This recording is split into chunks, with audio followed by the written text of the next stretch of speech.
దక్షిణాది సినీ పరిశ్రమలో మరో విషాదం చోటు చేసుకుంది. తెలుగులో తొలి మహిళా నేపథ్య గాయని రావు బాలసరస్వతీదేవి కన్నుమూశారు. ఈ ఉదయం మణికొండలోని నివాసంలో 97 ఏళ్ల బాలసరస్వతీదేవి కన్నుమూశారు. బాలసరస్వతి మృతిపై సినీ పరిశ్రమ పెద్దలు, ప్రముఖులు ప్రగాఢ సంతాపం తెలిపారు. 1928లో పుట్టిన ఆమె 6 ఏళ్ల వయసులోనే పాటలు పాడటం మొదలుపెట్టారు.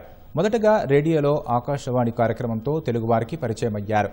సతీ అనసూయ సినిమాలో తొలి పాట పాడారు. తెలుగు, తమిళ, కన్నడ, హిందీ భాషల్లో 2000కు పైనే పాటలు పాడారు. ఇల్లాలు, భాగ్యలక్ష్మి, చెంచులక్ష్మి, లైలా మజ్ను, షావుకారు, దేవదాసు వంటి చిత్రాలలో పాడారు.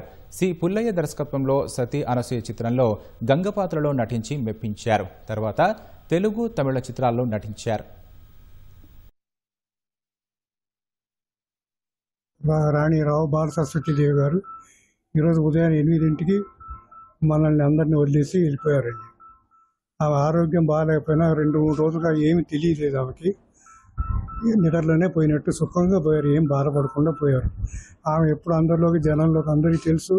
మాకు అదే ఎంతో గర్వం. మాకు ఆమె కొడుకుని చెప్పుకోవడానికి మాకు ఎంతో పుణ్యం చేసుకున్నాం మేము ఆమె కొడుకు. నమస్కారం.